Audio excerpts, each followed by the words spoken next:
Well, hello there, how is everyone? I hope you're all well. This is video 2 of 2. So if you didn't see the first one earlier, go check it out after this one.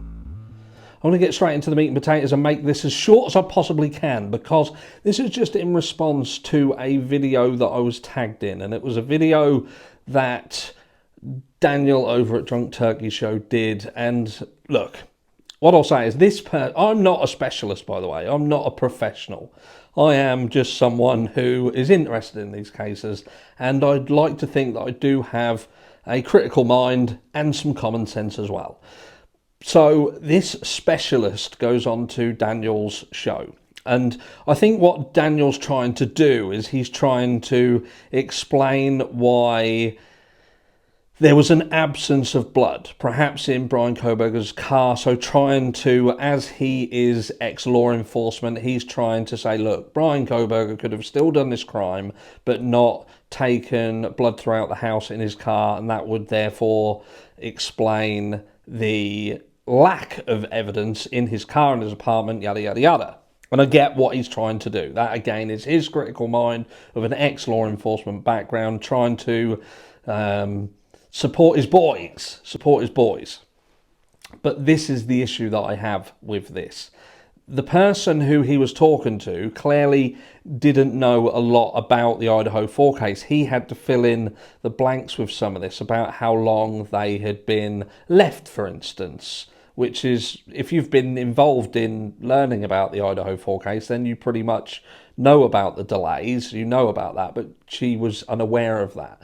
Now, she did make some statements regarding the smell within the property, which a lot of us have thought that house would stink and everybody would know, and she does cover that pretty well. Talking about, yes, there would be an iron smell, but with regards to decomposition, that perhaps wouldn't be factored into this, with there only being sort of an 8-hour time window. You would rarely only start to perhaps smell the leaked gases and so on and so forth. I'm not going to go to, you get the drift, and that's not what I want to talk about. What I want to talk about is the blood issue.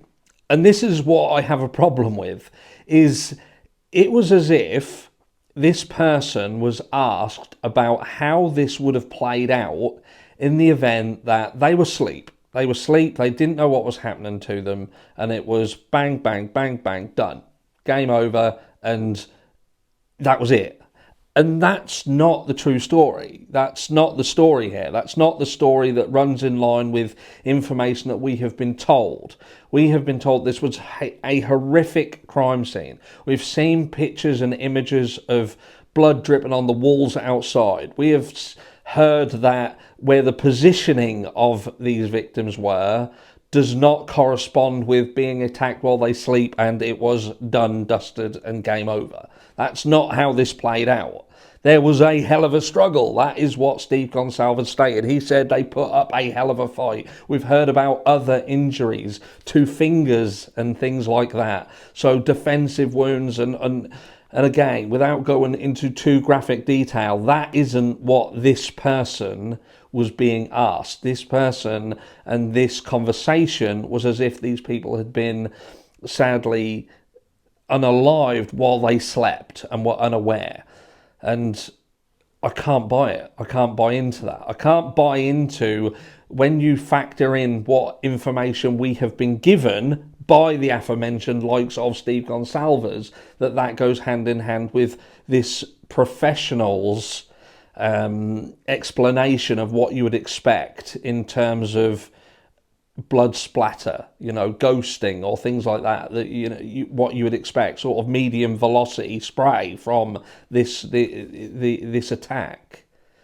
I'm telling you now, from my unprofessional opinion, whoever did this attack would have been covered in blood. There would have been blood everywhere. She goes on to say that this person would attack someone, and before they go on to the next one, they would wipe the knife off and go to the next one. She made it like she done a comparison. If you was cooking chicken or if you was cooking steak, you wouldn't cut your steak and then walk with the knife dripping around the house. What in the actual fuck are you talking about? You're supposed to be a professional, and what you're trying to say is factoring into the fact that this entire situation happened in between 8 and 12 minutes. Let's say that. Let's be generous with our time. 8 to 12 minutes to the actual attack itself.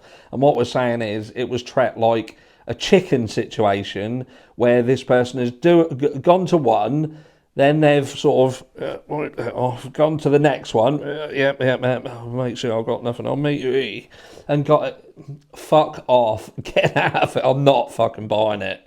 I'm not buying it one bit.